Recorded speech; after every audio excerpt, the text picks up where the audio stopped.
All right, I have 7 o'clock, everybody, so I'm calling the meeting of the Afternoon Government Study Commission for Monday, December 2nd, 2013 to order. First item on the agenda is the Pledge of Allegiance. Please rise. I pledge allegiance to the flag of the United States of America and to the republic for which it stands, one nation, under God, indivisible, with liberty and justice for all. Linda, can we have a roll call, please? Mr. Duncan? Here. Ms. Eccles? Here. Mr. Clarence? Here. Ms. Green? Here. Mr. Kutz? Here. Vice Chairman Fiore? Here. And Chairman Hippo? Here. Can you hear us, Dave? I can. Dallas is pretty far away, but you guys hear very well. Good. I hope you get to go to a Mavericks game while you're down there. Yeah. Hey, Dave, if at any time anything breaks out, just let us know. Speak up, please, okay? Okay, I will do that. Thank you. Thank you. Next on the agenda is public comment. Now is the time for anyone wishing to make public comment at the meeting concerning any agenda items. This is your chance, an opportunity to do so. Is there any public comment? Sure. Yes, Steve Willow from WRTA. Just want a clarification. The idea of having a government study commission, was that the idea of the city or was that the recommendation of Act 47? I can't speak for the city. I believe my recollection is there was a recommendation that it be considered by the Act 47 report. An idea of the voters. And The city council placed on the ballot. city council put it in the ballot, and the voters then approved it by a pretty overwhelming Okay. vote. Recommendation by the people. I think, yeah, the people. Mr. Mayor? I, as the mayor, one of my last things, I just wanted to thank the study commission for your effort. And I know how hard you worked at this, and I studied it. I studied Act 47, and you've done well in your planning. I've looked at your agenda, the people you've had here interviewing, Mayor Kozlowski from Allentown. Thank you for coming up here also. So I appreciate your effort, and whatever decision you make tonight, I will support, and I laud you because the fact that you stepped up. And if you have to continue beyond this, it's going to take more work. But it's one of my last duties as mayor, and I know I have a councilman here and a mayor-elect Pacifico's here also, and we all appreciate your effort that you put forth. So thank you. Thank you. Any other public comment? Okay, then we will close that portion of the agenda and move to adoption of the November 19 meeting minutes. Those were circulated electronically, and I'll entertain a vote to approve those minutes. A motion, Susan? And second by Ms. Green. Is there any discussion? Hearing none, all in favor indicate by saying aye. Aye. Any opposed? Thank you, David.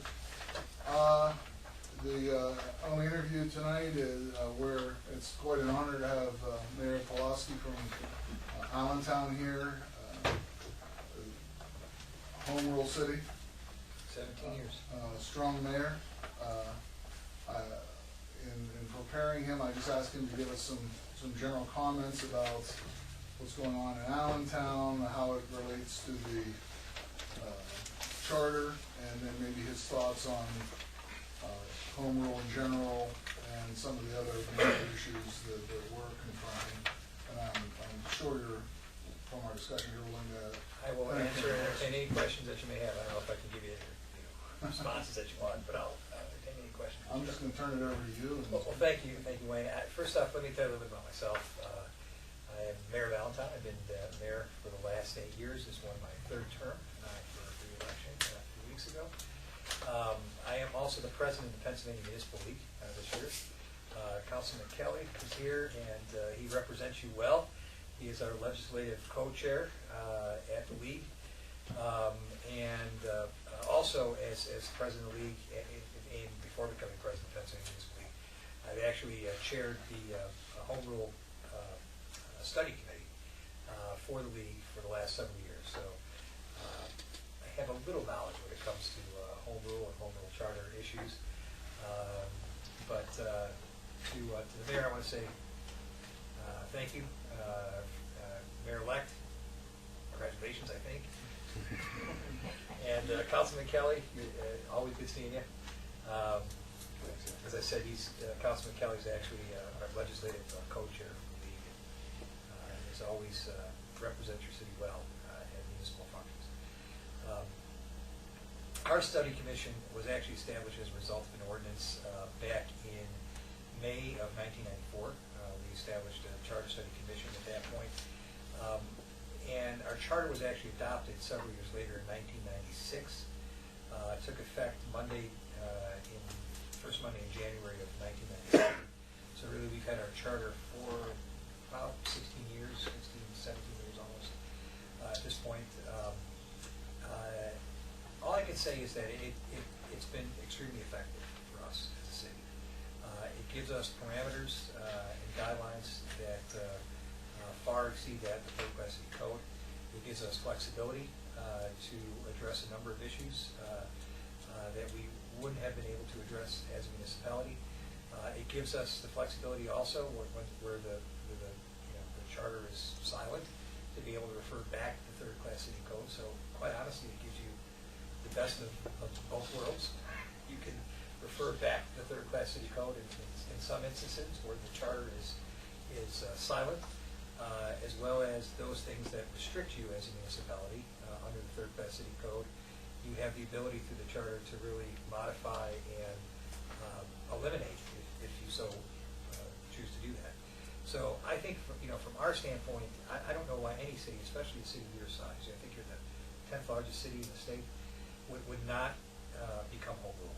It really gives you the flexibility and, quite honestly, the ability to govern your own destiny, where the Third Class City Code restricts you in a number of different ways. The charter gives you the ability, obviously through the voters, and formed it through the voters. If you have any major changes in your government, you probably will go through the voters as well. But it at least gives you that opportunity and flexibility to be able to make those changes as you see fit, as your city and your government grows and evolves, which every government grows and evolves. Okay, if you're going to have a government that's stagnant, your city will become stagnant and won't be able to function as the economic environment around it changes. So I think the charter, from my standpoint, has been a positive for the city of Allentown. I've lived under this charter probably for the last 10 of its 17 years of existence. Before I became mayor, I was director of community economic development for the city for several years. So I worked as department head for the city under the charter form of government, and I've been mayor under the charter form of government for the last 8 years. I can't imagine being restrained or retained by the Third Class City Code in and of itself, especially governing the city the size of Allentown. So I would encourage you to not only create a charter, but to really look at it as a way to really reinvent your government here. We were talking in the car. Obviously, I'm a proponent of a strong mayor form of government, but there is lots of ways that you can take this charter. You can do a hybrid if you want. The city of Easton recently adopted a charter a few years back that's actually a hybrid model, where they have a city manager. The manager is obviously selected by the mayor, approved by city council, but they still have a strong mayor form of government that exists. In fact, the mayor, I don't know if I work through this, but the mayor actually sits on city council as the president of the city council as well. So they sort of have a hybrid model where you still have a council, sort of a council form of government with the mayor being the head of city council, being independently elected by the people. You still have a council manager where the manager is actually selected by the mayor and approved by city council. So you really have the best of both worlds in that form of government as well. In our particular form of government, even being a strong mayor, we do have a city manager that I've hired and get approved by city council. So just like any cabinet member would be approved by Congress, if the president wants to, or the governor wants to pick a cabinet member, they have to be approved by the state legislature, or they have to be approved by Congress to be a president. Same for me in our form of government. If I have a director of public works, if I have a police chief, if I have a managing director, they still have to be, they will be selected by me. But I have to get the approval of city council through a confirmation process. So you can build in checks and balances that really give you flexibility as a government. And I think get the most qualified and also the most dynamic individuals, not only running for office, but being involved in running your departments and running your government on a daily basis. With that, I'll answer any questions that you have. I mean, it's probably better if we just have a dialogue and you ask me what questions you have or concerns that you have around the charter structure, charter form of government. I will do my best to answer those questions in the best way I can, the most appropriate way, and let's just have a dialogue around this particular issue. Is your city in Act 47? Our city is not in Act 47. Had it ever been? It had never been in Act 47. I kept it out of Act 47. We could have been in Act 47. We were well on our way to being Act 47. We were probably well on our way to being bankrupt.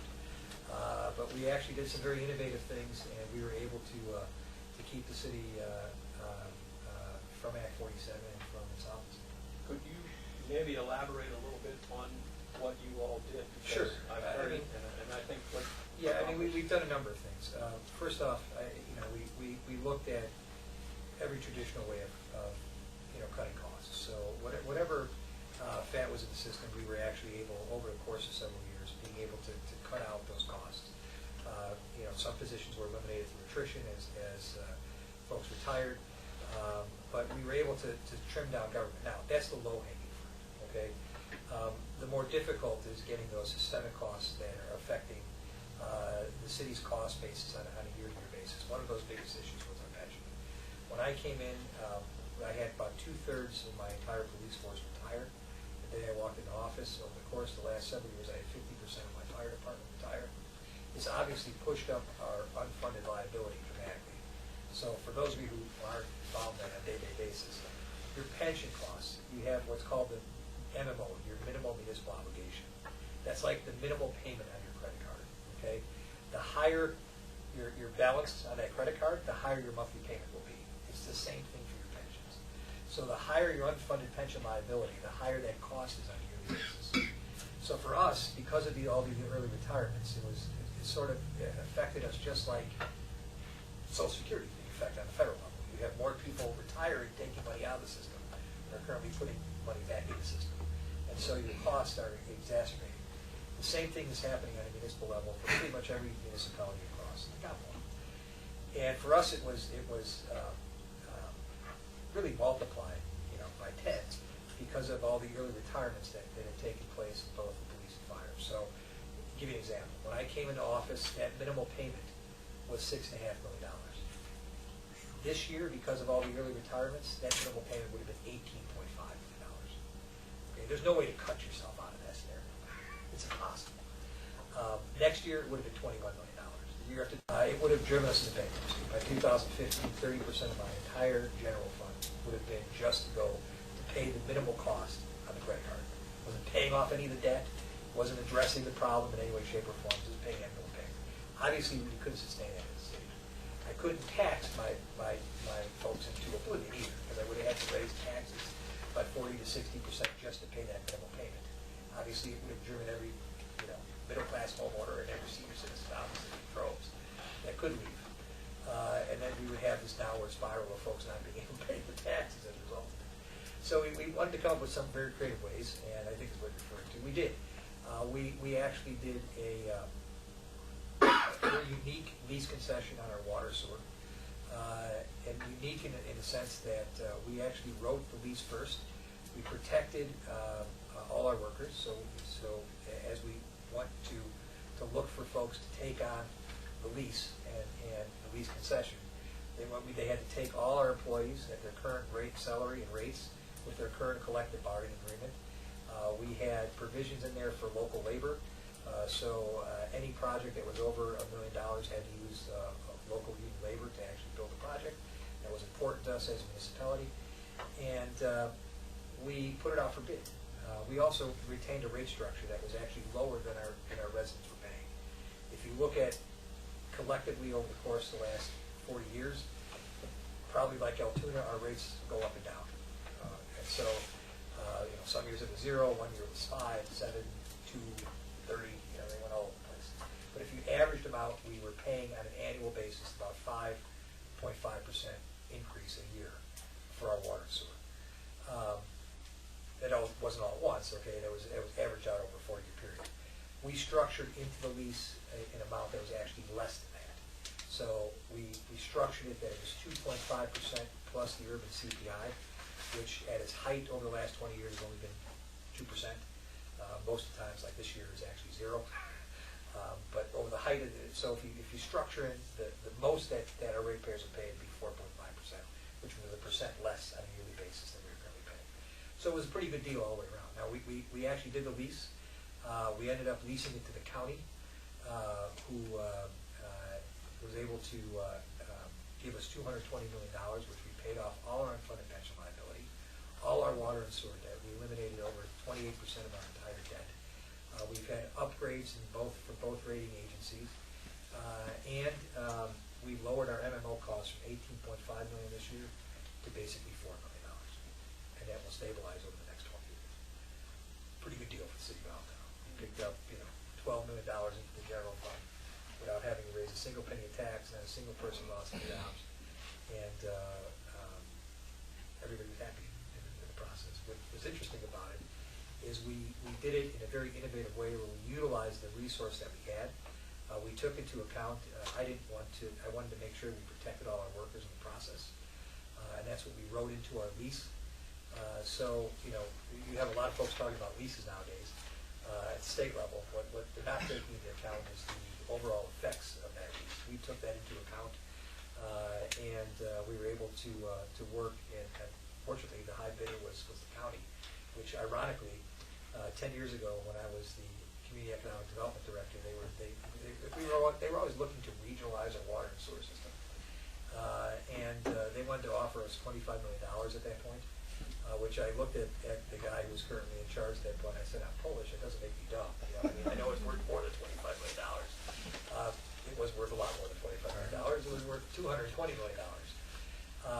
And as I said, that helped us to pay off all our water and sewer. Now, the other thing that we did is something that was talking about the library. We actually created a zone that allows us to capture all state taxes, everything, sales tax, income tax, everything, for the next 30 years for both public and private development. And it has spurred $1 billion of new development into the city of Allentown, created over 4,000 new jobs coming into our urban core. And there's over, I know you're in the trade, there's over 1,000 skilled trades workers working on site right now as we speak, building out these new buildings. For the first time in probably 30 years, we're seeing a massive renaissance happen within our downtown as a result of that legislation that we crafted. It's now being copied across the state. I don't want to interrupt you, but in crafting that, Yeah. you had a level of involvement, did you not? Yeah. And did that involve negotiations at the state level, or? Yes. And I'm At the local level, setting too. this up to get my own answer. Okay. Would you been able to do that if you were a part-time mayor making $400 a month? Absolutely not. There's no way. In fact, both of those were very complicated scenarios, and both of those have really changed the destiny of the city. But they required a large amount of my time. In fact, I probably devoted, probably 80 to 90% of my day working on those two issues. Now, they have totally changed the course and destiny of the city, but I would have never been able to do that as a part-time mayor. It would have been impossible. They required a lot of effort, a lot of lobbying, a lot of brain power, a lot of community meetings for me to go to be able to translate this into something that people can understand. You still had to cobble out a vote of council too, I'm sure. I'm sorry. You still had to put together a vote of council. Yeah. We had 6-to-1 votes on every issue. In fact, we had unanimous votes on a couple issues, including his. So it wasn't, and that was no easy task. I mean, I don't have a council that basically does everything I want, even though I'd love to have a council that does everything I want. That's not the case. We have a very collaborative form of government that, we had to bring everybody through the process to really understand how these things that we were proposing really had an overall impact, on the fiscal structure of the city. But yes, to answer your question, there is no way ever that I would have been able to do that as a part-time mayor. It would have been an impossible task. Along those lines, looking at your specific charter, I don't see where it dictates that you have to have or appoint a managing director. No, I did that on my own. What those duties are. No, I Some did of the that. other charters we've seen, mandate that some of the communities have managing director. Says what those responsibilities are. It's still appointed by the mayor. What's your feeling on the flexibility you have? Because I haven't seen really anything that dictates the form or the organization of the government tree from an executive standpoint. I think having that flexibility is a positive from my standpoint. As I said, government isn't a stagnant entity.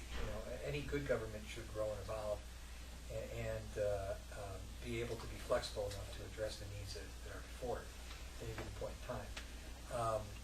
The fact that we don't have a management structure built in the charter, I think, gives me some flexibility. Now, for me, I thought it was important to have that managing director, and especially in a city our size. And so I was able to work with City Council to get that position approved, budgetarily, as well as, I worked with them to set up the parameters how that position would function and operate. So your charter doesn't have to address every aspect of government, and in fact, I would encourage you to keep it more liberal and have some flexibility built into that charter.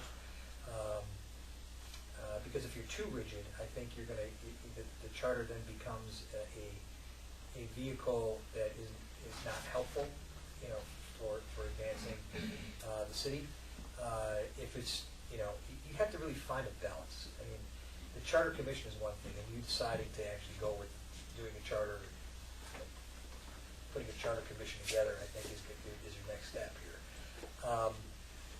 I think the critical part is being able to find a balance in that charter, and looking at what really worked in other charters, and you have enough examples now with a long enough time frame in other cities across the Commonwealth to say, okay, this worked, this didn't work. Take the best and build it into your model. There's nothing new under the sun. You have the ability to cut and paste and copy those things that were very effective in other municipalities. And I would encourage you to do that. I mean, you got some great examples. You got us, you got Reading, isn't that the greatest example, of a charter. You got other cities like Easton that did a hybrid model.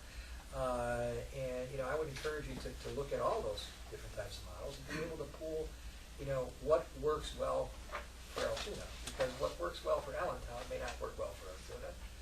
What works well in Easton may not work well for Altoona, but vice versa it may. And I think you have the ability to, at this stage of the game, to really pull on the experiences of all these municipalities and take the best practices, if you will, of what worked well in those charters and incorporate into yours.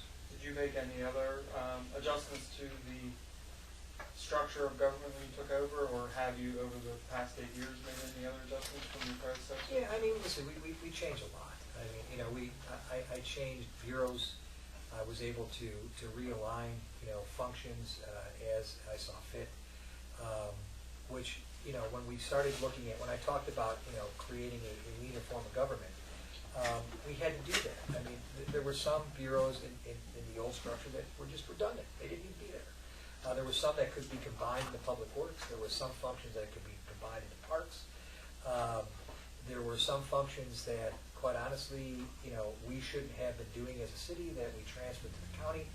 We had flexibility to do all that the way our charter was set up. All right? If it was a rigid, built in the charter, we would have had to have a vote for every single time that we made those adjustments. But and that's what I mean by having this dynamism built into your charter, because you're going to need to do that. I mean, there'll be certain times when you're going to say, hey, you know what? Maybe you want to combine the Department of Public Works and parks together. I don't know, that's an example. You know what I mean? Maybe that makes more sense, to have one management structure there. I don't know what the example is for your particular city, but you want the flexibility to do that. Now, city council still has the ultimate responsibility, right? Because you have to, obviously, for us, I have to present that in ordinance format through the budget, and there has to be an allocation for those amounts. So if city council doesn't like that, they can always block me as we come around to budget time, because for us then the budget becomes not just a document for fiscal purposes, but also really a policy document of how we are going to run the city over the course of next year. Did you find any difficulties filling those positions because of the perceived less stability that if you go or you weren't reelected this time, somebody wouldn't be interested in those jobs? And are there any holdovers from the prior administration? You know what hindered me in filling those positions? We had a provision in the charter, which I understood why it was put in there, but I think it's wrong to do that, where they had to have residency within the city of Allentown. Okay? And that made it more difficult, because for us, as I'm sure, the same scenario here as Altoona, we just, municipal government can't pay really competitive great wages, okay? I mean, when I look at my IT department, I can't, I'm never going to be able to compete with the private sector. All right, now, I may compete, I may be able to attract somebody who, wants to build their resume, or somebody that had worked in the private sector for years that maybe had retired, but to also be able to attract that person and have them live within the boundaries of the city of Allentown, if they don't, that was a huge ask, okay? Because they're getting paid less, plus I'm asking them to relocate. So, I mean, I understood, why they put it in there. Originally, they put it in there so they would have a buy into the city. Has it been changed, or? No, we still have it in there, but, I'm thinking of doing and actually, there's a couple things that would change in our charter. So, but we have to put together a charter study commission to actually change that. There's been so many other things we've been working on, as I just said, these two major projects that that's kind of fell to the back burner. But I've been able to do it. I've been able to pull it off and get some good talent, but it has not been easy. And so I would suggest that you don't put that provision in your charter. I don't think it's needed. I think if you have someone that's, let's say, a good finance person that maybe is retired from major corporation around here that would love to do some public service, maybe take less salary, or someone that's up and coming, as an accountant that wants to build their resume, that's great. We are never going to be competitive to the private sector when it comes to those types of jobs.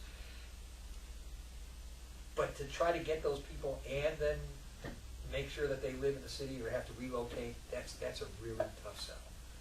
And that's been the most difficult challenge that I've experienced as mayor.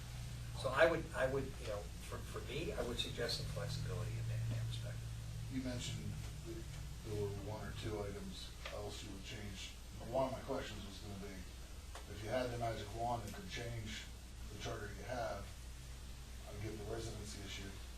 What else? Well, the residency issue is obviously one of the big ones.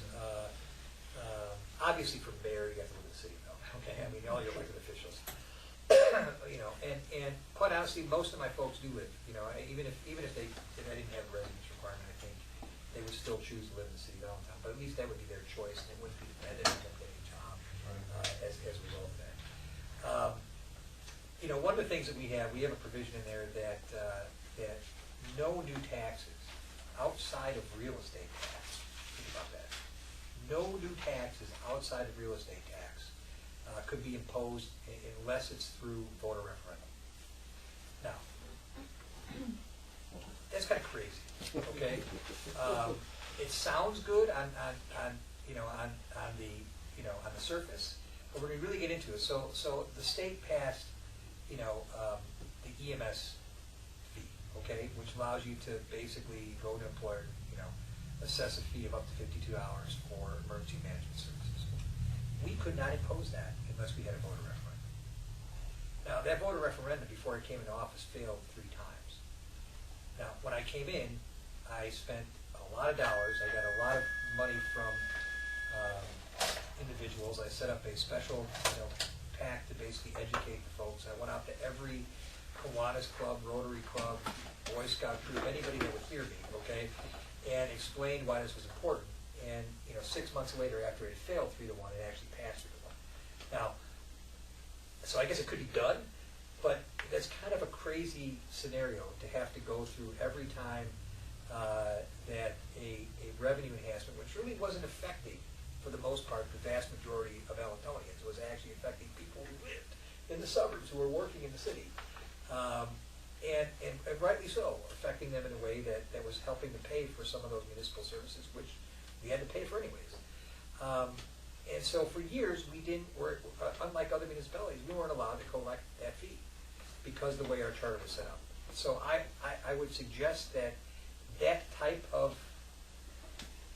restraints, why it sounds good on the surface, you got to really look and think about what the overall impact will be for you as a city as you start putting together a budget. Because I'm telling you folks, putting together a budget for a city of this size, or any city in this Commonwealth, is not an easy task. I tell folks it's like almost, putting a municipal budget together in the environment and the context that has been set for us in the state of Pennsylvania is like trying to hang wallpaper with both hands tied behind your back and being blindfolded at the same time. Okay, it's not easy. It is almost an impossible task, and to put more restraints on that process, though it may sound good, really hinders you as a municipality from doing what you need to do to actually get the fiscal situation. I would say especially in your example, because that tax had already been Approved. vetted by the legislature. Vetted by the legislature, yeah. And been It approved. wasn't like you were making something up on No. your own to impose willy-nilly. It was something that was passed in Harrisburg across Yes. the board. You had an extra way. Yes. Yeah. It didn't need to be there, by the way. I mean, it wasn't required. It wasn't required by city code, it wasn't required. It was required in our charter. And I could understand why they did it. It's probably sounded good at the time, but in practicality, trying to implement it was very difficult, if not impossible. So, and that's what I would caution you at. You'll be throwing things, people will, as you get into this commission, people will throw things at you, that may sound good, but make sure you look at all the potential implications that come along with that. And talk to some of the folks that are actually in city government, and functioning on a daily basis, because what may sound really good at the offset may have implications that could have some really dire consequences. I'm sorry, Harold. Oh, no, I did see that on the subject of revenue in your charter, it has a lot of restrictions and parameters, and we've been advised that I guess there's a case law in 2006 or so that basically said that the original charter by the state that put the home rule provisions in place basically won't allow any restrictions to be in place. We use some of those case law for our own purposes, yes. Yeah. We're being advised that none of those sorts of restrictions. I think those on restrictions, while they revenue look good on the onset, okay, and everybody wants to make sure that, you don't have government that's out of control, right?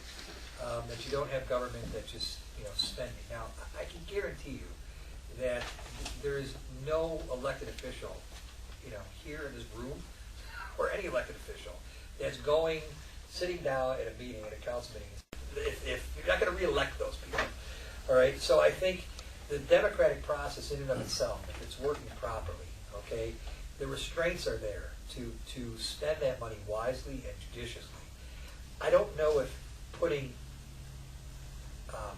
manufactured restraints into the charter actually helps that process. In fact, I actually think over the long term, it will probably hinder you as a municipality from doing things, creative things like we did, to address some of these systematic problems.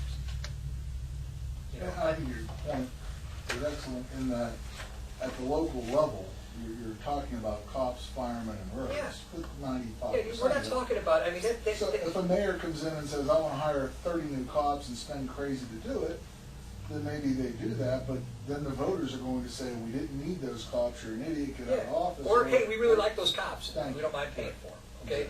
But listen, 95% of your budget is personnel at a local level. You have very little discretion when it comes to, the vast majority, basically 77% of my entire budget is fire and police and EMS, because we have an EMS division, okay? Almost 90% of my entire budget is personnel-related costs. Is either pensions, is either salaries or benefits, okay? But that's logical when you think about it, because that's what we do. We provide basic services. We pave roads, we fix potholes, some municipalities pick up trash, we police communities, we make sure that your building doesn't burn down when it catches on fire. I mean, that's what municipalities do. They provide services. That's what you're paying for when you pay for your taxes. Now, you can choose as an individual, and I tell people this all the time, to live out in a very rural area. Don't expect the fire department to be there in 2 minutes when your house catches on fire. If you're living in an urban area like Altoona, you have some benefits. Yes, you're paying a little bit more, okay, in your taxes, but you're paying for those extra services. You're paying so that you have police patrolling your neighborhood. You're paying for the police to be there. You're paying for the firemen to be there. You're paying for professionalized services that other municipalities don't have. And that is a trade-off. And you're right. The voters they get determination. If you want to hire 20 more firemen, city. First off, you have to get the vast majority of your colleagues to agree to that. Okay, and you have 7 people on city council. I have 7 too. So, you got to get at least 4, right? You got to get at least the majority of them to agree with you on that. And then either the voters of this municipality are going to agree that they need 20 more firemen, or they're not. And you know how they're not going to agree? When they vote those 4 people out of office next time. And believe me, they will. If they don't like the direction that the city's going, they will take action and vote them out. And so I think, but that's democracy, right? I mean, that's what democracy is all about. And so you want to leave enough room, enough flexibility in your charter so democracy can actually work. If you try to artificially restrain that democracy, I've never seen it actually have a positive effect. In all the charters that I've looked at throughout the state, I've never seen it have a positive, when you try to sort of manufacture these controls, okay? 1, I don't think they work real well. 2, they end up stotching any sort of creative approach that you may be able to take as a municipality to address some of the systemic financial issues that you may have. And 3, you're basically taking the ability of the voter to really have an effect on in the political process, in the whole workings of democracy. So, I would be careful.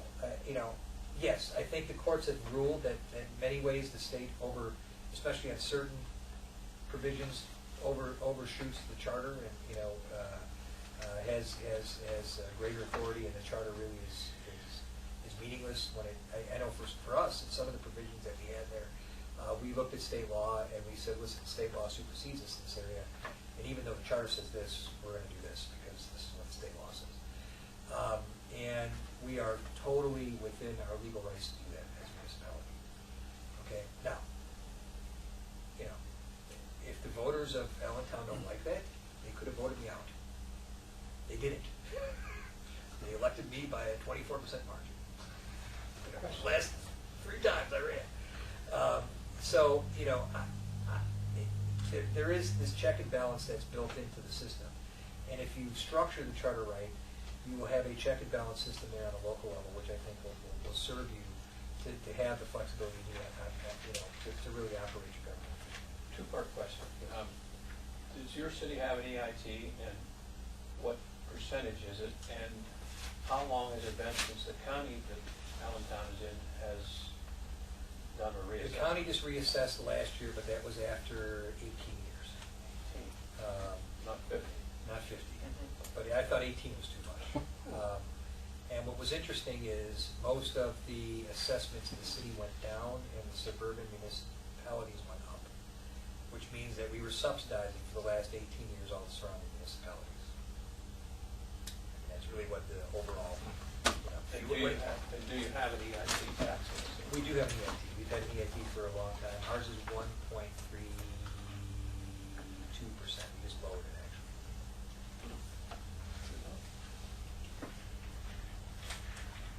It was 1, okay, but this is where you have flexibility. Under Act 205, which is the pension law for the state, there was a provision that we found that allowed you, if you were a third-class city in a distressed category, which they never defined what distress was until a few years ago, but they passed a bill defining what distress was after 25 years after they actually implemented the first law, to allow you to actually increase EIT for non-residents as well, okay, to, as long as it went to pay for pensions. So there was a provision, that was a provision that even though it wasn't in our charter, it was in the third-class city code, we were still able to utilize that. Now, as we've paid off our pensions, we're lowering the EIT now because we're no longer in distressed category. Does that make sense? Other questions, or did you had given us your list of wish changes, and those might be. I mean, those are the major ones, those are the ones that come to Would mind. you recommend using your charter for the basis? If Our you're charters starting- are bad. If you were starting this process, would you use I would yours? take out a couple of the sections that you referred for each of them. to. Yeah, our charters are bad. I mean, so I've lived under this charter now for, like I said, 10 years. I mean, aside from those few issues that I just talked about, I think our charter is actually a pretty good charter. I think it allows flexibility. It is a strong mayor form of government. You have to realize that. But quite honestly, in a city this size, I don't understand why you don't have a strong mayor form of government, or at least have some sort of hybrid form of government like Houston does. I don't think that you can adequately really address the issues that you're facing on a part-time basis. It's just, and you're not going to get the creativity that you really need.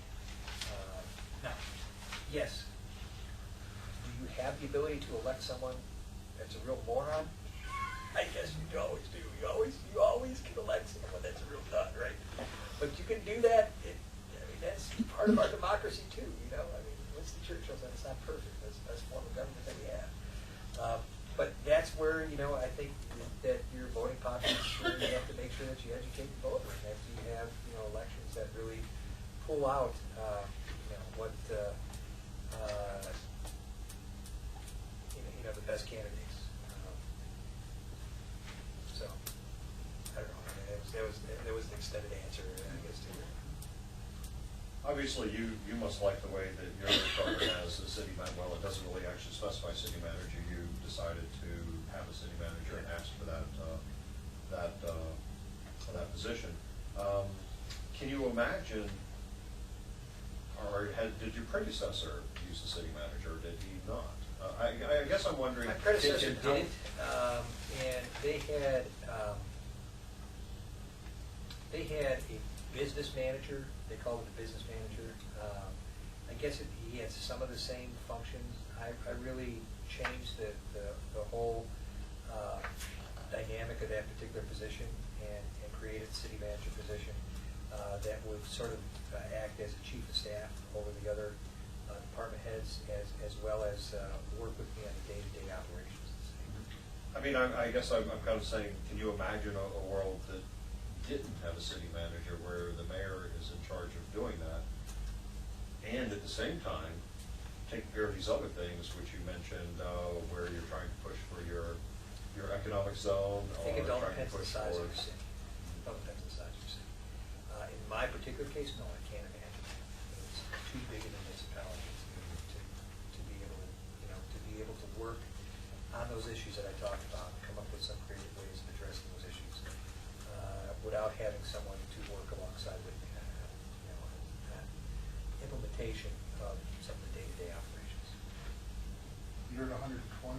We're at 120. Now, listen, Easton's at 30, okay, so Easton's smaller than Park. I actually think their charter is actually unique. They did sort of a hybrid model, and that was only passed in the last several years. And they have a strong mayor, but they have a mayor, like I said, who has to hire a city manager. It's up to the mayor to make that recommendation to city council, and city council approve it. And there's still this collaboration between the mayor and the manager in a very different way that doesn't exist in just a pure management form of government, a council management form of government. So that's kind of a hybrid approach, and maybe that's an approach that you should take here in Easton, at least look at. How is the submission to the mayor for veto power? How's that worked out over the? the course of your 8 years? Is that? I think it's very important. I've never used a veto once. I've never had a veto piece of But the legislation. threat or the fact that it's there, The- but the and fact then that there's it's also there is there's override for council as well. There's override for council, which means they can override my veto if they get a supermajority, which is very difficult. But you know that threat is there. So there's default provision in the budget because the budget becomes a much more important document for us. As I said, it's not just a budgetary tool; it's also a policy tool. So the budget becomes, so if you look at our charter, there's provision there that they don't, override the veto in X number of days, the original budget comes into effect and so forth and so on. Those provisions, I think, are actually good provisions in the charter because it forces dialogue then and compromise to come up with something that everybody agrees upon. Do you think we would get a similar take on the charter? So we think we had some of your members say I think so. council here? Yeah, I think so for the most part. Yeah. Yeah, I think all of them, for instance. We just want they want to be fair. They probably would say something different. They don't like their powers until they have them. Exactly. But no, I think in their heart of hearts, yeah, I think everyone would agree with my assessment. I actually think it's a good form of government for the most part. No form of government is perfect, and there's no charter that's going to be perfect. You got to do the best that you possibly can to really address the needs. And all I would encourage you is look at the other examples that are out there.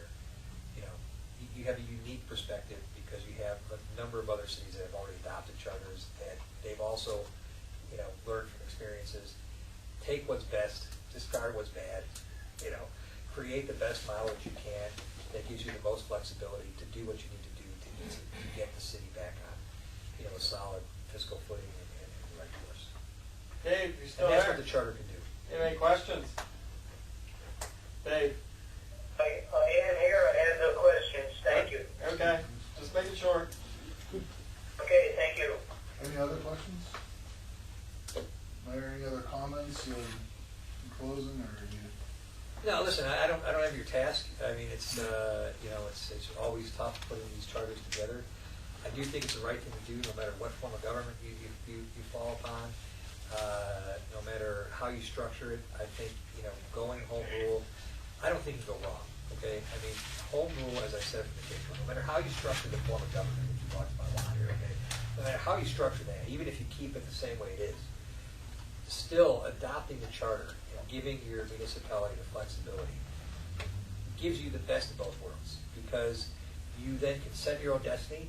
For those things that the charter doesn't address, you can always refer back to third-class city code. And so you really have the best of all worlds, and it really allows the municipality to have the most flexibility to address issues. Now, the charter ain't going to be your end-all solution to all your problems. Okay? Don't expect that to be it. It's just another tool that you have, to address these issues. So it gives you another tool in your toolbox to be able to fix, what's ailing your city. It's not the ultimate tool. It's a pretty good tool. It's a craftsman tool as opposed to a tool that you get from the dollar store. Okay, but it's a good tool that you need in your toolbox to be able to really effectuate some positive change in the municipality. So I would encourage you to as you work through this issue, to adopt it. Make sure you have, because I can't imagine a city your size not having a home rule charter. It just doesn't make any sense in this day and age. It gives you so much more flexibility to do what you need to do, especially if you're in Act 47. Correct. And especially if you're a distressed dad. You need that flexibility to be able to work yourself out of that scenario.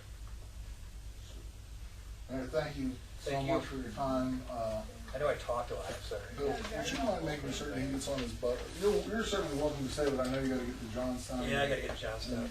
We'll get you a pretty formal escort here. Where's the bus park? The best of the best. No, I think I hear it out back. Okay, all right. Thank you so much. Thank you very much. Thank you very much. The next item On the agenda then is the actual vote on how the Government Study Commission should proceed.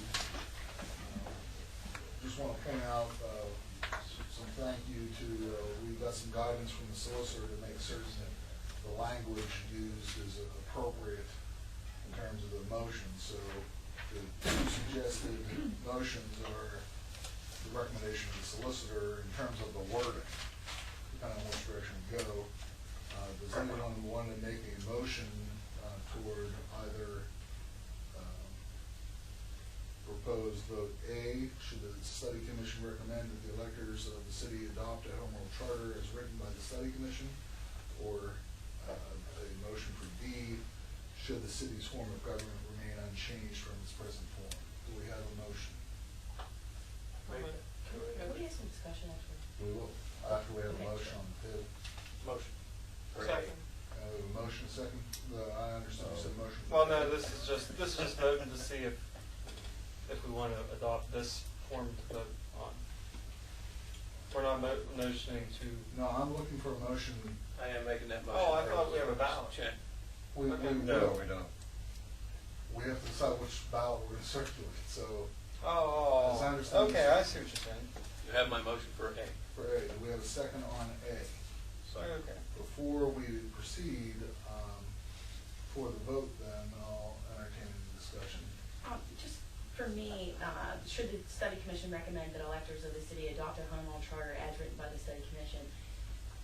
I just have a little bit of trouble with the wording because we haven't actually seen the charter yet, so I don't know that I could recommend a charter that I haven't seen. Well, but it says as written, so what we're really doing is voting to proceed to write a charter or voting to essentially abolish. Do you have any idea why Larry suggested as written as opposed to be written? Because ultimately, what we write has to be approved anyway. So it's my understanding that we can't adopt the charter. We can't. No, I understand that. I'm Yeah. just wondering, I mean, Yeah, I think it's someone like- recommended this exact wording to you, and I'm. Yeah, well, I'd ask, to make certain we're 100% clear what we're doing, that we have the solicitor do it. So my understanding is from his language, we would just be saying we are going to move forward and we're going to write a charter, knowing that ultimately it has to have voter approval at the end. So I think it's, I think The it might way be you said it? overboring. I think it's just a matter of I'm done with you. lawyers. Said the same thing. I know it's coming out. I just don't know what it means. Any other discussion on the pending motion? Then I believe it's a roll call vote. This is what you want. Yes. The roll call vote Now, what on, we voting on how we're gonna word it or actually do it? we're voting on A. Should we, we're saying we're Okay. going to proceed. So yes vote would be to proceed, and no vote would be, you would be inclined to vote for B. And we'll call the roll for a vote on, should the study commission recommend that the electors of the city? Yes. Ms. Eccles? While I have reservations, I do believe that it should be left up to the voters, so yes. Mr. Flaren? Yes. Ms. Green? Yes. Mr. Cooks? Yes. Vice Chairman Fiore? Yes. And Chairman Hippo? Yes. The vote passes 7-0. Congratulations, everybody. It's a long haul. We just agreed we're gonna hang out together for a few more months. With that, we move to item 8, which is discussing the next few months. My understanding of this, and certainly I stand to be corrected, and I know the vice chairman is the authority on this as far as I'm concerned, but I'm just wondering how much time we have left. we have, I think we have 9 months to write the charter. My concern is, in hearing this, is that there are a handful or more of significant issues that we are going to have to debate and study. But, and Richard's read almost every charter in the state, I think, probably 70% of these, there's a lot of boilerplate, and while it seems pretty significant, it's probably gonna boil down to a handful or more of major issues that we have to spend most of our time on. I think that's fair to say if you've read even 2 or 3 of these, you're pretty redundant on a lot of it. So I'd like to create a timeline in the hopes that we could have this in front of the voters, properly educated voters, in November of next year. I don't think it's fair to the city or fair to the voters if we take that whole 9 months to get a charter done in September and then only give ourselves, the city, and the voters 6-8 weeks at the most to comprehend this. We're gonna have to look at that though, because there's, I don't know if I read it here or the county or both, but the county, for a referendum to make the ballot, it's going to have to be, it might not be a long enough time schedule. We have to double check that before I think we can even settle on that schedule. We might be done so early that It's impossible. it's impossible. I would have to think. It might be 60 days prior. 60 days prior to November election would have you at the beginning of September. Okay. I would think that the deadline, I mean, you're talking about just administratively to Yeah, for the put it county on to electronically actually on be the eligible ballot. for the Yeah. ballot. I would think that the deadline that they need for that would certainly not even be as restrictive as the deadline that I'm hoping we would be shooting for to let the voters, to get voter feedback and feedback from all the stakeholders in the area. So, you know what I'm saying? I mean, Surely that feedback time is a bigger window than what the county requires. I would think that's probably safe. Not- When are you looking for feedback? What kind of feedback are you looking for? In making the charter? Having feedback from a drafted charter. Or From a draft. I mean, I'm not a final. What's going to go on the ballot has to be no more discussion once, Right. when we get that 60-day period, it's a final charter. Well, I don't think the whole charter Not the, goes on the ballot. the whole charter won't go on the ballot, there'll be copies made available at City Right. Hall, the library, but at some point prior to it being eligible for the ballot, it's going to be a defined, that is the charter, period. That's Yeah, at the on end the of this ballot. process, The only time for the debate and the only time for the draft charter is in the months leading up to the next 6 months or however long. they I'm have more leading up concerned to that about point. the educational process. Well, I shouldn't say more concerned, I think there's 2 phases. Yeah, I agree. We have the debate issue. Where you're What looking for I'm feedback. arguing, I'm hoping we can agree that we can get it done in 6 months. It's gonna be more work, but we would be done by the end of June. That would have the opportunity then to publish July, August, September, October, and vote it on in November. That gives us 6 of our 9 months, but I think if we're efficient on this, our debate is going to consume a number, and we all know what they are the big ones. There will be a handful of sort of smaller ones, but so much of these charters are 50% or more, probably more than 50% are in the mandatory boilerplate language that's in every charter across the state. So I guess my question is, can we get it done in 6 months? Well, and I think talking to the schedule, the 6 months is when this debate will happen. If we do want public input on a bullet point here or there, that's gonna have to be within the 6 months. Once we, by at least a 4-person majority, adopt it, okay, we're done drafting, this is the charter, there's no more changing it at that point. It's selling that particular document. We would have a vote to do a charter that's recommended. Correct. We would vote to And that recommend would that shut off. this is the draft. Now it becomes the document we're going to submit to the county to be placed on the ballot. for a And vote. then in the last 2 months, or however long that period is just And I think the assuming reality, you support it. I think there's something else we need. I think some of us are already thinking along these lines, but I think we need to verbalize it. Is the reality is that we're talking about a fall 2014 election versus a spring 2015.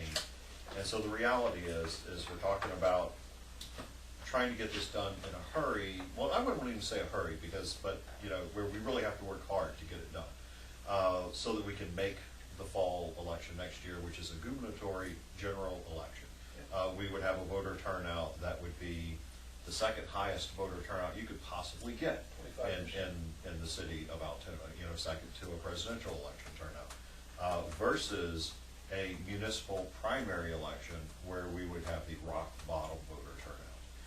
And so if we want our charter to be voted on by the people of the city, which is certainly what I think. I mean, I want the people to be voting on this. Then it needs to be done in a general election. I would agree with that, and I would add to it, if we're putting all of our cards on the table, I think it's better that we get this opportunity in front of the voters faster than waiting another 7 months for a primary, which is 7 more months where we sort of get used to, hey, we're in Act 47, part of my goal, I want us to be in the best position to help use this tool to help the city get out of Act 47 if they can do it. The longer we're in Act 47 before it's available, the less likely I think it is to be effective and all candid. So I think we also get the additional benefit of moving this through the system. I'm not proposing we rush it. I'm saying, are we willing to commit the energy to get it done? I think it's possible if we're efficient on focusing on the big issues and not worrying about the directory or something stupid. Right, and I also think that what you're also saying is that we commit to do the work to see if we can get it done, but we're not going to rush it so that if the time comes and we decide, are we ready to put this forward, we're not going to make a hasty decision at that point. We're either just, That's a good point. Yeah. If it's not ready, then it's not going to be ready, and then we'll have to wait, but we're going to try to. We have to realize the consequences of it not being ready or some of the things we're discussing. Sure. And that has to be part of our commitment to try and get it done. But I think it's a good point that if we can't pull it off, we do have the ability. I'm just saying, when we're putting the schedule together, I'd like to have an aggressive schedule to try and shoot for that. And I've changed on that from where I was at the beginning of this, and some of the comments you've made have helped me rethink this. So thank you for that. Actually, 6 months gives us 24 meetings, so, 24 if we meet weekly.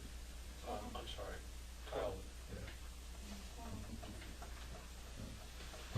12 meetings and the ability to do more meetings. How many meetings have we had so far? Probably as many as 12, at least.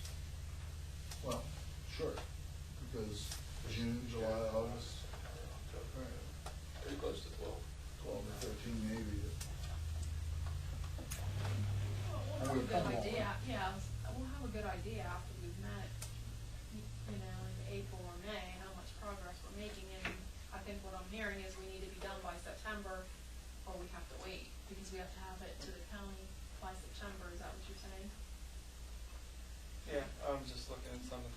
Actually, I think it was Jim and Richard recommended that we be done by. Well, I'm just reading, some of the case things they put in here, and we're our own group, and we can meet whatever schedule we want. But I mean, some of these people took, 2 months for proofreading and printing and drafting, 3 months for that period. I can't comprehend how it is. I know, I'm completely agreeing with you. But I can also, we don't know what their individual time frame calendar circumstances were. They may have been shooting for that, and so they could have easily been saying, maybe they weren't, but paraphrase it, gee, we've got some time to kill, how should we kill it? No, and I agree from the standpoint that we will have to disband after 18 months, so we will have to have our charter done. That will put us significantly away from that May election, so any sort of, keeping it in the news or salesmanship is going to be on our own personal basis, or whoever else from city council or any other people that are pushing for it, we won't have the momentum of our particular group and the press coverage that we have weekly. And I assume that most charters, because of the election schedule, always fall into the same predicament, so there's probably some case study on that, because it's always going to be either, it was always adopted in the May, and then you went into, like we did, whereas do you make it within 2 years, or do you make it within 18 months?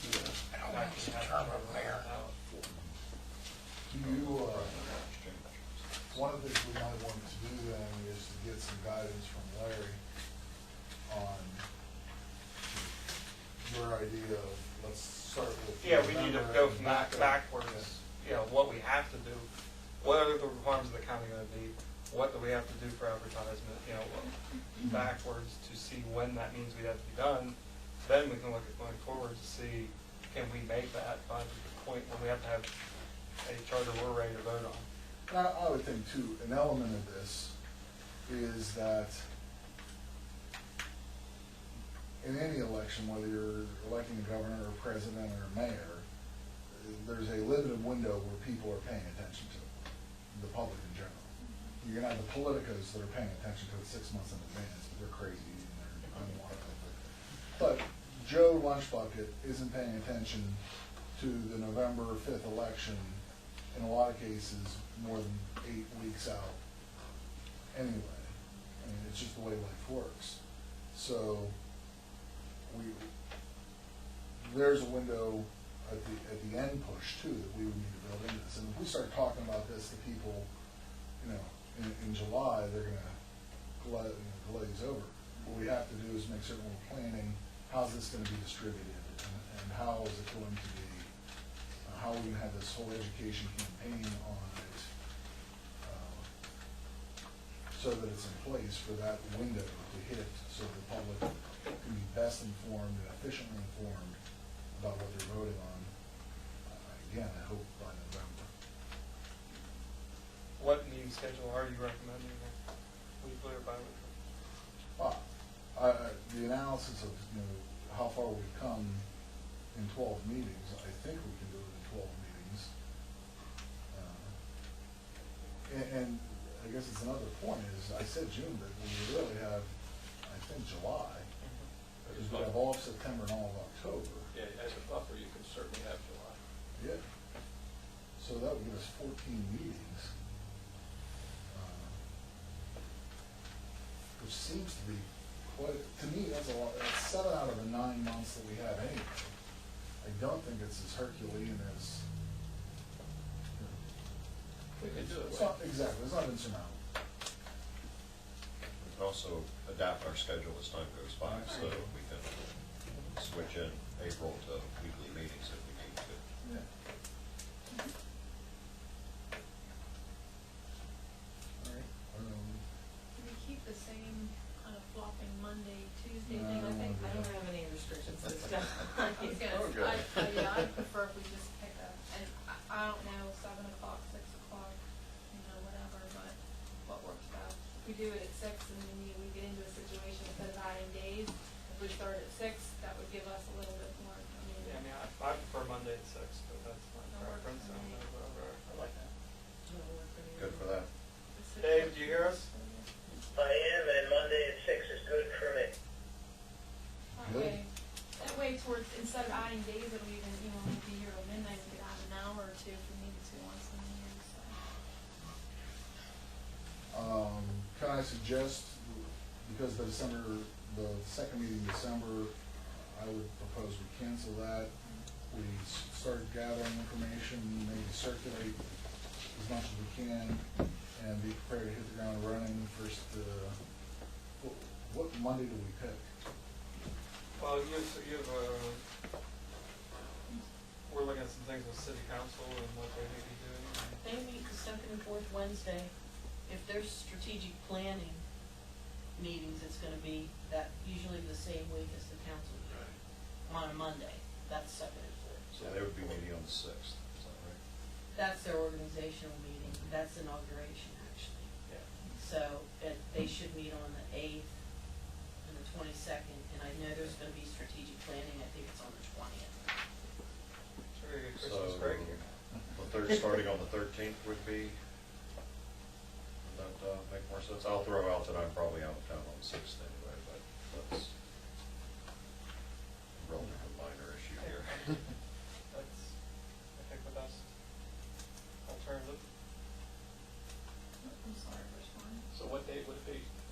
Monday the 13th would be our first meeting, to then commence on every other week? Or are we going to say the 2nd and the 3rd, which, if you have 5 weeks, does that screw us up and put us on to the same schedule? I'm fine with it. 13th and the 27th, I know Linda? Yeah, so so it would be 13th and 27th.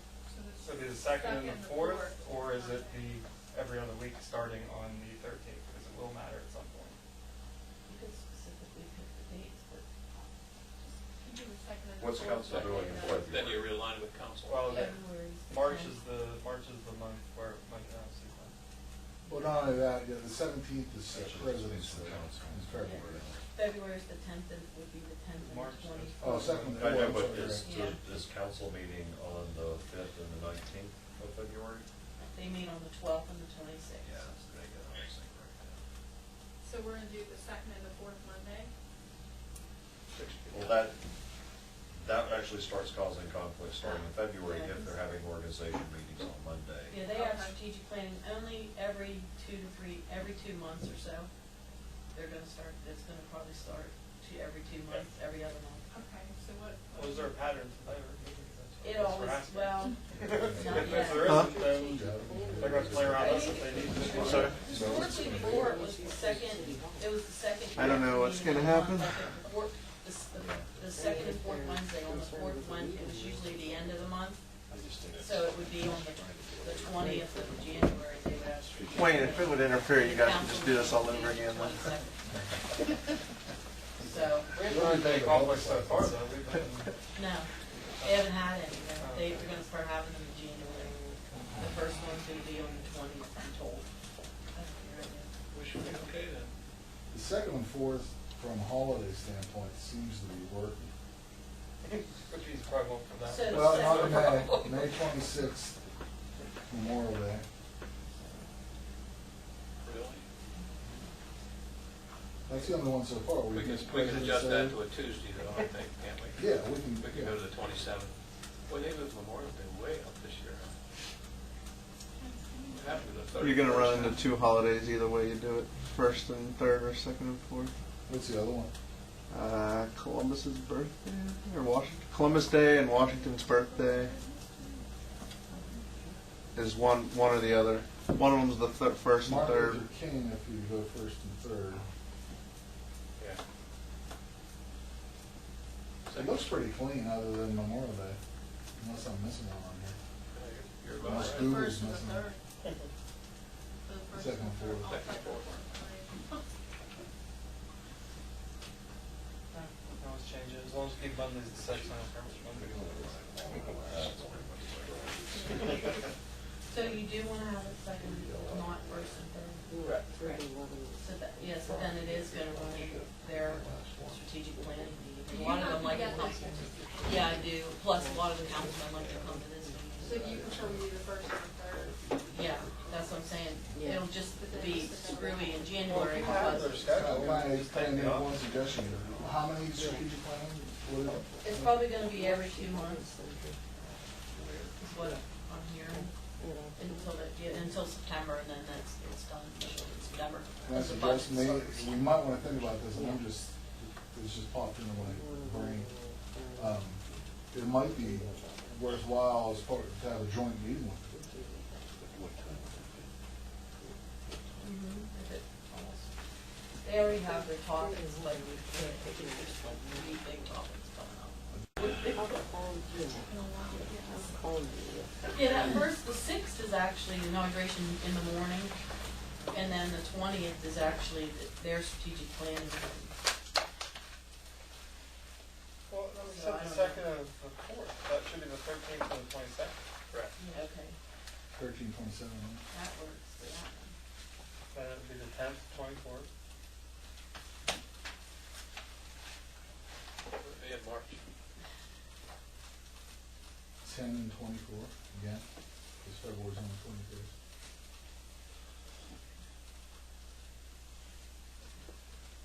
And 14 and 28 in April.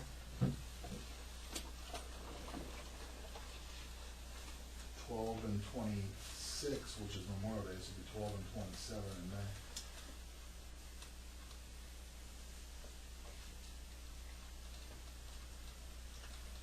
Nine and 23 in June. But even if we have to go to July, Yeah, we we still got have plenty of buffer, and that would be 14 and my anniversary, the 28th. say it every Let's time it not comes up, do so I it. forget. No, I haven't forgotten it yet.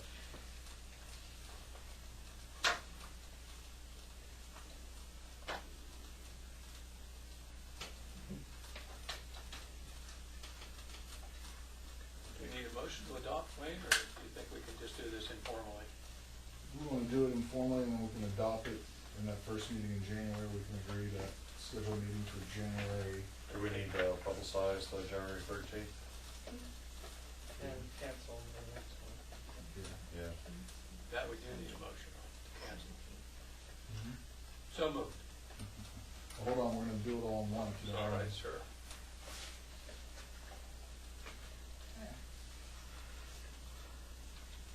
Richard, you have that in front of you, that I'm looking here at 13 would be the meeting in January. So do I understand Mr. Pritchard's motion is to cancel the meeting on December 17th, Correct. have a meeting advertised for the 13th, at which time we'll begin the process of drafting the charter to include adopting a formalized schedule and receiving recommendations from council. That is my motion. That's what I thought you said. We have a second on that. I'll second it. Any debate on that motion? All in favor indicate by saying aye. Right. Any opposed? I think one of the things we should be prepared to do at that first meeting, since we have so much time to study, is have some sort of idea. I don't know how we do it separately, but at least have read the charters to see the boilerplate that Wayne's referring to see which one we might want to start with as the basis. Yeah, Maybe- I think it is good to pick one as the basis. And then look Richard, for can I ask, yeah. I'm not trying to make work for you, but Yeah. you've read far more than any of us. Which ones to read? Well, Or not to read. yeah, or maybe just, you can circulate I mean, to Linda to say, hey, everyone take a look at this, can we work with this, or something. Well, and I don't think, We need to see the one, city of Easton. yeah, we don't I have think any. that's a great idea. Yeah. Yeah, I have that on mine. I mean, I've read Allentown and Reading just specifically because of our guests the last two times. They're very similar, and, you know, some wording is exactly the same, and it seems like one definitely copied from another. Tyrone and Johnstown are completely out of the ballpark from the same as those. So, I mean, you know, in some ways we say there's some similarities, but there's some locally that are not following some of the boilerplate, some of the other larger cities that I read. And it could be just the complexity or the size of those cities is why. So I'm not saying I recommend which one at this point, but I'm saying Allentown and Reading seem to be pretty complete and have also had a fair amount of referendums to change them, probably more so than some of the other ones also. So there's a little bit more vetting maybe of what they did. I think looking at some of the bigger cities makes some sense too, because they're probably vetted a little more in detail too. But Linda, you'll be able to get Easton to us. And I think, I'll you know, send it to you electronically. I think along the lines of what Wayne's saying with the boilerplate, regardless of how you may feel on one issue or another, mayor obviously being a big topic in the last couple meetings, most of the other provisions are pretty much boilerplate regardless of where you stand on that particular issue. So even if we choose to use one of those as the starting point, it doesn't necessarily mean to extend to the form of government that they use. So Linda will circulate Easton. Feel free to share with Richard your input on sort of what we want to try to have as a starting point, and I think as council, reading as many of these as you can during Christmas break. I think all the ones I didn't print any off of my own, so I think the ones I have are all the ones that have sent so far, which is State College, Johnstown, Tyrone, Wilkesboro, Allentown, Reading. I think there was an amendment, the amended version of it. Okay. Yep. And just looking at the list, other large cities, Easton's, I think Easton's around 30 grand, if I recall. That's what he said. All right. that's optional. Carbon zone very small. Easton's 26,800. They are home rule.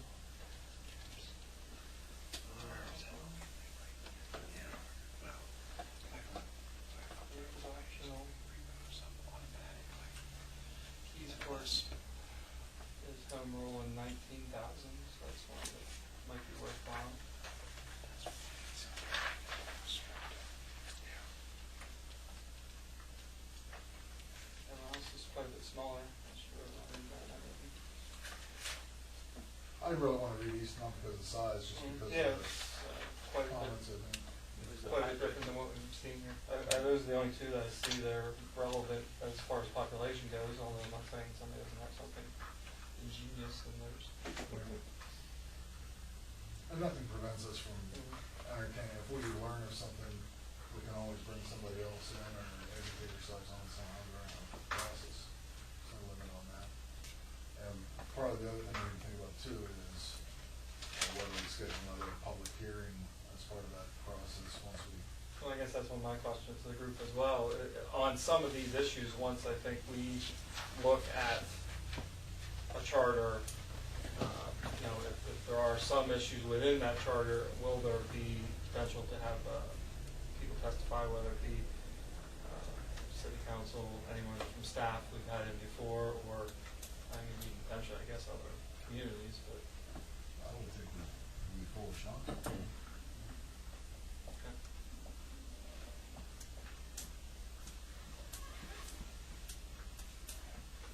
Maybe that's another thing from January then too, and is get a feel for, and it might be a little early, but I would really like to do at least one more public hearing. And we can have that debate then, but we have to be ready for it, so Yeah. if we have it too early, it's gonna be. Yeah. Yeah, I think Somewhere in May, April. rough draft of at least what's on the table to hear what the feedback is, Or even just hear the three big issues. Yeah. And I think it will be boiled down to, yeah, I think as a commission, there'll be, a lot of mundane sort of minute issues, Right. like when we're talking about some of these boilerplate things, but I think as far as the public's concerned, there'll probably be 3 or 4 main issues that will catch their attention.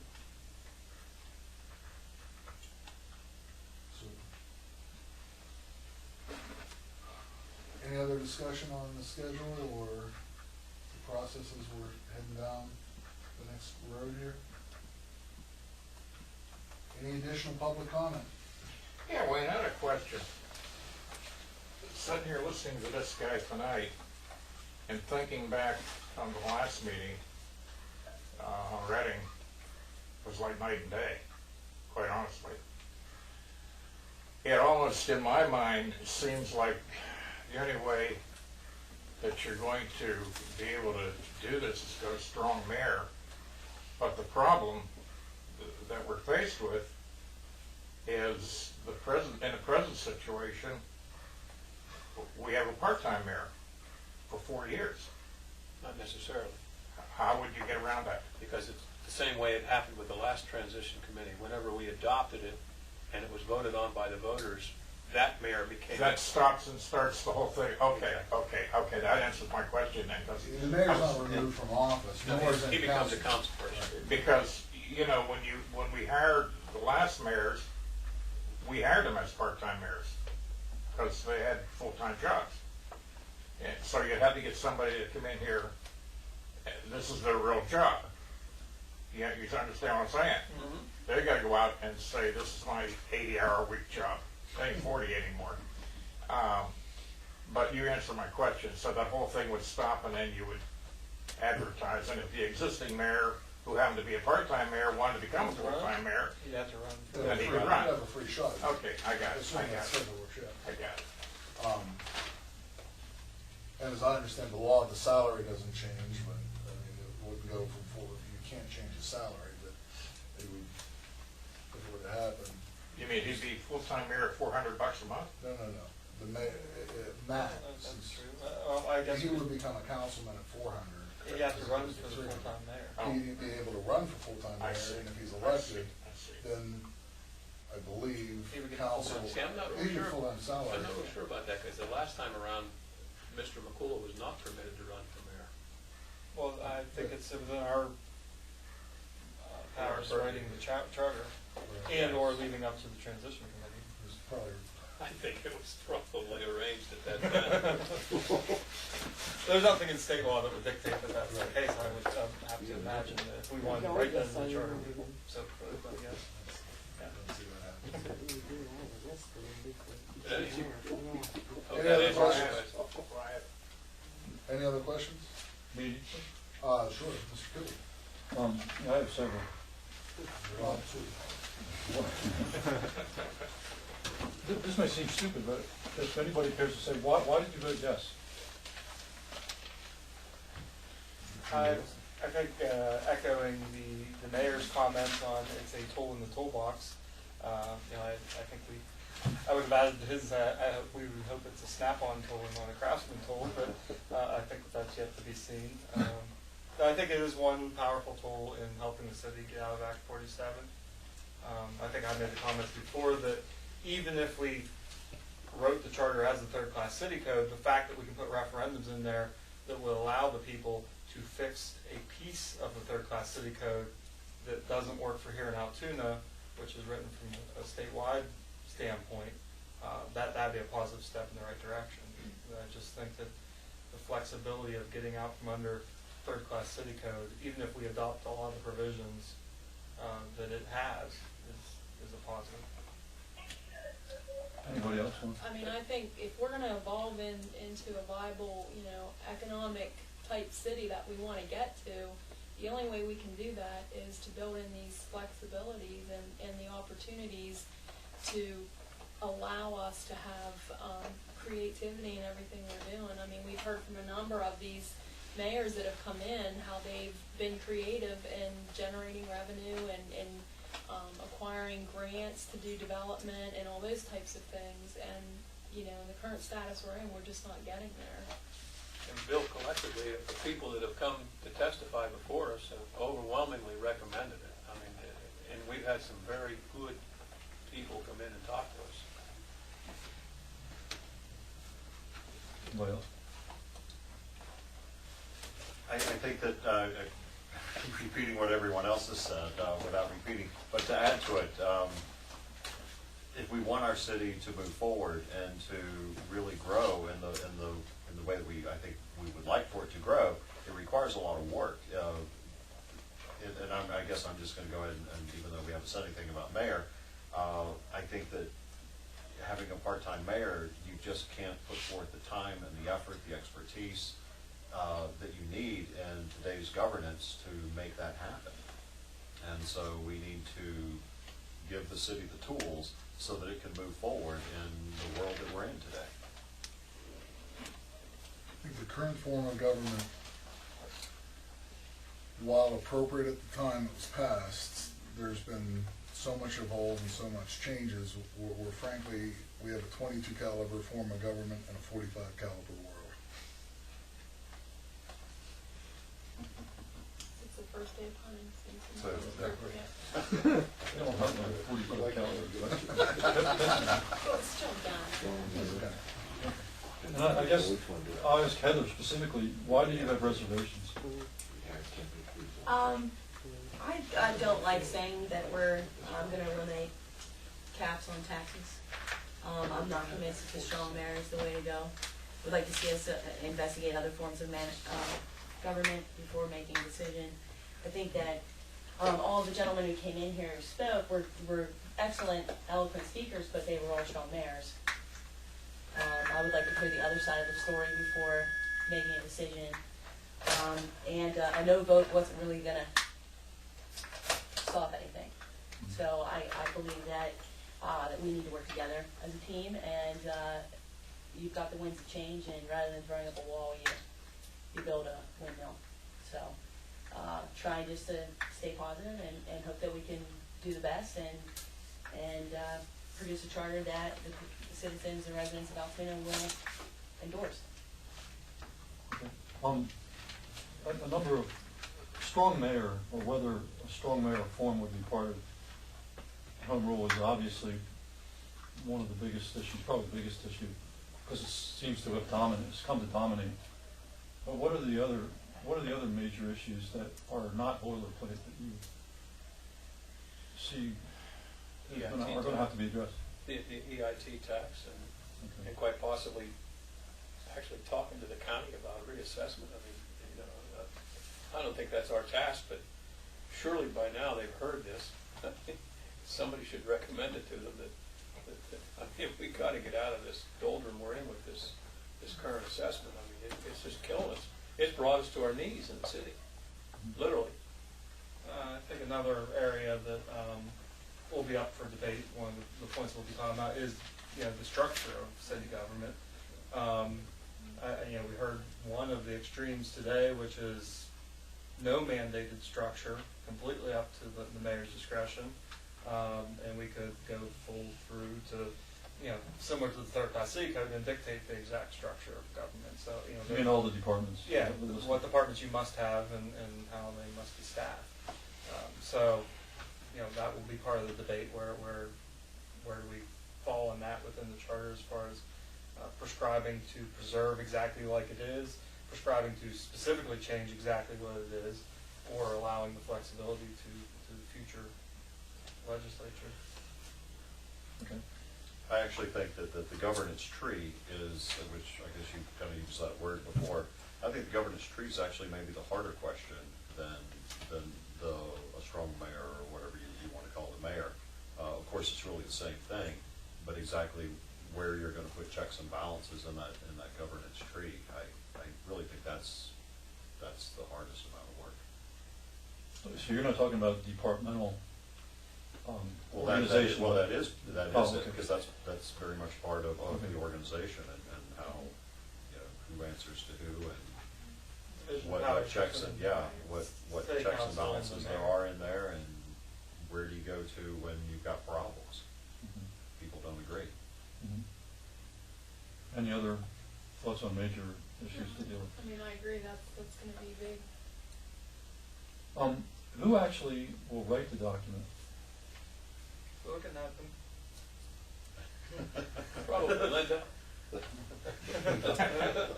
I think the vast majority of the document is going to be done with Word, where you highlight and you click copy and then paste. Well, that's what And then- that's what the Volunteering committee Bill to help, or? King James Bible does have. I'm not No, gonna and I think comment on that goes to the but- point. That goes to the point of selecting sort of a basis. At potentially our next meeting, picking one of these as the basis we're going to start from, and we'll probably adopt their format and their structure, and You mean like just that's it, and so you take out what you don't want and then add? and then look at every other one, and they do have very similar, chapters, for lack of a better word, chapters and subsections. So looking at compare and contrast with other ones, and if we feel none of them meet our needs, writing our own from scratch. But I would think that will be the exception rather than the rule. Aaron. I have a question. Do you guys all have to be in agreement to add something? Or does it just have to be majority? 4 out of 7 were. Okay. Gotta learn to count to 4. Yeah. It'll be every issue would be a 4-3 if there was any sort of Well, not agreeing on it. I think at the end of the day, there's only one vote, right? Well, and then the final vote at the Yeah, end. exactly. Yeah, no, but I mean, we have to have some sort of means and methods to at least get to the end, or we could be. And that could be interesting, you If get it's- different sets. Oh, I can imagine we have a vote counting to 4 on every single copy and paste. I'm kind of hoping it's not like that, but No, but Well, that they need should to be get the some worst direction case. from Larry at some point too, to get down. I think for within the individual issues, there needs to be some sort of majority, but you could get to the end, and enough people are unhappy with enough different sections that you don't get, Right. or you do get 4-3 in favor of the whole thing as a body of work. It'll be an interesting study. I'm sure the forefathers figured it out some way when they wrote the Constitution. I'm sure they all didn't agree with every Yeah, single I'm sure they did it the same way. section. Richard, you were saying, Richard Flaherty, you were saying I think you're okay. at some point you were imagining that a first draft would be submitted to the people somehow.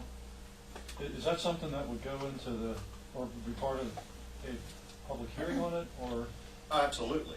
Yeah, and I think that's what we need to look at the timeline to work backwards from, is what we were talking about, is at what point we would have a draft that goes to the people, that we would try to distribute as much as we can, and that we would have public hearings on, with the understanding that, it's still a work in progress. It is very much going to be a work in progress, which is, again, the point of why you're going to have public hearings on it, because there's no point in doing public hearings at the end of the process when it's too late to make changes. So we need to be doing that when we are in the process, so that when people have suggestions and changes, they can be incorporated.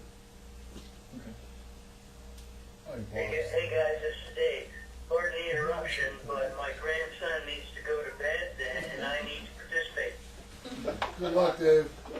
I'm gonna sign off. Safe travels home. Night. Okay, congratulations on a good meeting. I'll see you at the next one. Bye. Thanks. Okay, see you. And then, Richard Fiore, you said at one point that after 18 months past the beginning of this process, you have to disband. Yeah, When would that be? May, whatever the date would be from our first meeting. Yeah. I think there's a statute that we must complete within 18 months. So you would be afraid if there's a if you disband, then it will be individuals who may or may not.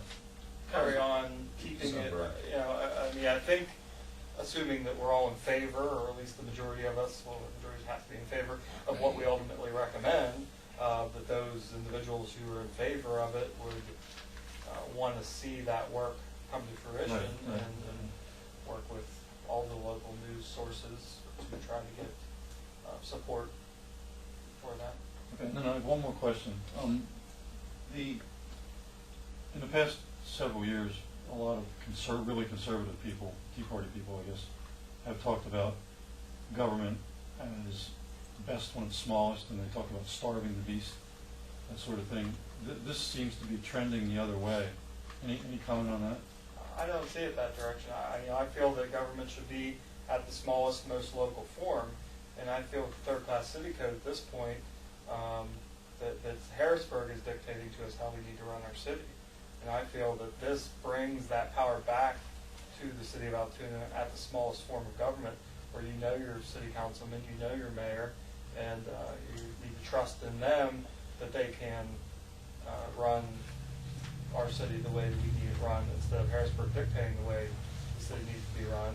And also having the check and balances of the referendum in place, that if the people here in Altoona feel that some part of this charter isn't serving them well, that there's a means to fix that. Right now, if we don't agree that some part of that third-class city code isn't working well, if it's just not working well for Altoona, we're not going to have a very big voice to go to Harrisburg to change that. Now, if everything's not working for the whole state, maybe something to be changed in the third-class city code, but this gives us the flexibility to change it here for what we need here, and I think that's a very conservative principle.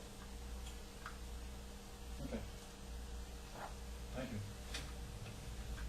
Any other questions?